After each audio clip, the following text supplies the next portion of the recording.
We can't find it. The precious is gone. We swear. Whether it's a book, a movie, or a video game, creative works generally exist for a reason. Sometimes it's to delight, by entertaining with moving stories or fun gameplay. Other times it's to inform, by exposing the audience to different perspectives. Or it makes you think, with interesting ideas that challenge you to consider or reflect. The Lord of the Rings Gollum, however, is a game that does none of these things. What if he watches us, the Dark Lord? What if he sees? Instead, it thrusts you into the role of the titular character without doing anything meaningful with his defining internal conflict, and sends him on a series of missions that are neither fun to play nor interesting to experience.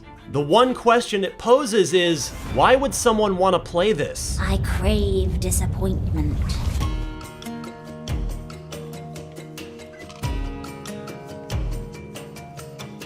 Playing as Gollum sounded like it might have been a decent pitch for a game, since he's one of the more interesting and famous characters in J.R.R. Tolkien's fantasy universe. He and Smeagol are two sides of the same coin.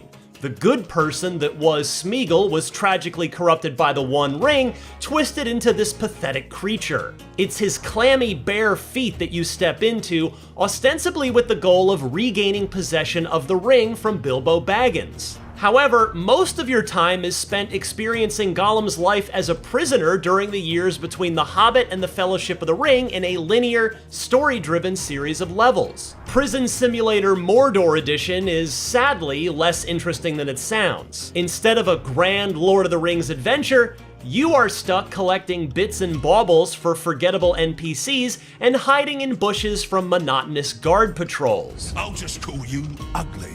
There are generally 3 parts to any level, ranging from uninteresting to just plain bad. There's the chores phase, in which Gollum goes from one waypoint to another to complete some menial task. There's always some conceptually different scenario, like crawling through small openings to detonate these explosives, but functionally they're all a series of marches across the same areas over and over again.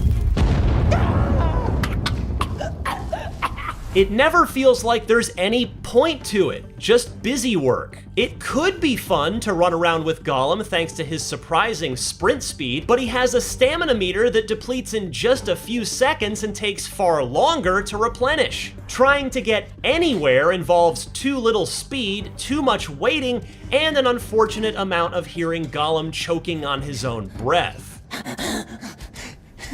The platforming phases are more compelling, but still poorly designed. Spacious rooms with handles to climb, walls to run, and leaps to take bring a faster pace of action, but the loose and floaty way Gollum moves and the imprecise controls make it feel like something from the PlayStation 2 era. Having experienced a modern Assassin's Creed or Tomb Raider game, it feels far too easy to jump toward the correct point and still fall to your death because you drifted to one side or missed the part of the ledge that has the white line that establishes exactly where you can grab. The paths are rigidly defined and often involve blind jumps or best guesses at what the next intended handle is. Rather than a thoughtful throwback, it comes across as outdated, a poor facsimile of classics like the Prince of Persia series. Finally, there are the stealth segments, which are simply bad. Anytime Gollum needs to go from point A to B undetected, it's going to be a slog. Enemies have extremely limited patrol patterns, are terribly nearsighted, and seem to suffer from acute rapid onset amnesia, forgetting Gollum existed not long after losing sight of him. These are issues that plagued mediocre stealth games 15 years ago, and it's jarring to see them in 2023. There's no cat and mouse game of outsmarting enemies using interesting abilities and clever level design as you do in something like Dishonored or Hitman. You just exploit their painfully obvious blind spots with no objective outside of reaching the designated point. Gollum's only tools are his ability to sneak quietly, throw rocks, and disappear in tall grass or shadows. Because the enemy AI is surprisingly terrible, doing something as simple as clinging to this wall can make you completely immune to capture. Spotted by guards in the animal pits of Barad-dûr, Just jump up here until they lose interest. Eventually, some of the orcs get crossbows, but even then, the threat is minimal. There's no combat per se, which makes sense because Gollum is no fighter when it comes to any opponent larger than a hobbit. You do have the option to strangle enemies, which is on brand, but it comes with some odd caveats. First, it doesn't work on anyone with a helmet. This makes sense for someone in full battle regalia. Smeagol's grubby mitts wouldn't bend steel after all. However, what defines a helmet in this game is broadly open to interpretation. Like, whatever this is on this orc's head, is that a hat? It's anybody's guess, but there's a decent chance he's strangle-proof. Let's have a little talk. Also, strangling only applies to orcs. It makes sense you can't choke beasts like spiders, where would you even grab? But humanoid races like elves apparently have invincible throats, eliminating the only method to bypass enemies apart from the bad stealth. A few chase sequences change up the pace, though they are hit and miss. This wagon chase, where you dodge obstructions and archers, is legitimately fun. But this Crash Bandicoot-esque run toward the camera, where you run from an iconic spider, is miserable thanks to the imprecise platforming and inability to see obstacles until moments before you need to avoid them. It is frustrating to play as a character who is looking ahead and should see incoming objects, but not being able to see them yourself and die because of it. Gollum.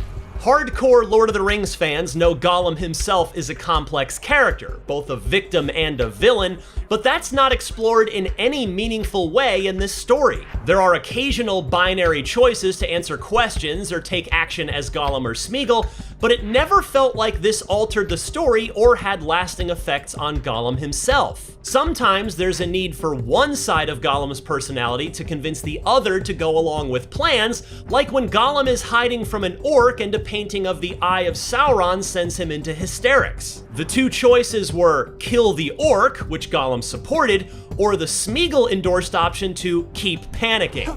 Be quiet. Yes, very quiet. Picking the correct argument to win the debate from the multiple choice is exceptionally easy and makes it all feel pointless. It's not very interesting to look at either. Even with all the PC graphics options set to epic, places like Barad-dûr look drab and flat, and the empty lifelessness of the Mirkwood stands out in an era of games where lush flora and fauna has become the norm. Gollum's model looks good enough, including his surprisingly detailed wisps of hair, and his mannerisms are well captured, but other characters suffer from distractingly stiff animations and a haunting lack of facial expression. The sound design, however, is strong. Mustn't go into the tunnel. Too dangerous. The raspy, almost choking speech of Gollum is well acted, as is the clearer and more timid Smeagol side of his personality. Was it Deagle who found the precious? Don't listen to evil sorcerers, my love. It sounds exactly like someone who saw Andy Serkis's performance in the movie trilogy would expect. Even small details, like the clammy sound of Gollum's hands slapping on different surfaces as he climbs or runs, or the reverberation of ringing bells in certain spaces, stand out as authentic, with impressive attention to detail. But even if it looked and sounded uniformly spectacular, Gollum would still feel pointless to play, and that feeling turns to despair when the technical issues crop up. On 3 different occasions during this review, levels needed to be fully restarted, once because of an unfortunately placed autosave, and twice because parts of puzzles were outright broken. So despite the solution being evident, there was no way to advance. They weren't fully game-breaking problems because restarting fixed them, but they were spirit-breaking. Playing through areas that were uninteresting the first time bordered on painful for a second go-round that never should have been necessary. Finally, if for some reason you wanted to go through all of this again, there are hidden collectibles, but they don't offer any sort of rewards. Unless you count this as a reward. It just felt pointless to add to his sad hoard of not-so-precious treasures. Oatses build all their things with these, always nails. The Lord of the Rings Gollum fails to provide a satisfying answer to the big whys. Why, of all the interesting characters in the Lord of the Rings lore, would anyone want to play an entire game as Gollum? Why would one trade the solid action of prior games in this universe, like Shadow of Mordor, for busy work, uninspired and frustrating platforming, and bad stealth? It's not clear who this is for or what it was intended to achieve. What is clear is that it's not fun to play, and not something to recommend to any but the most curious and dedicated Lord of the Rings fan. Ah, smells like foul eggs. For more fantasy action, check out our reviews of Darkest Dungeon 2 and The Legend of Zelda Tears of the Kingdom. And for everything else, stick with IGN. Careful, mustn't look down.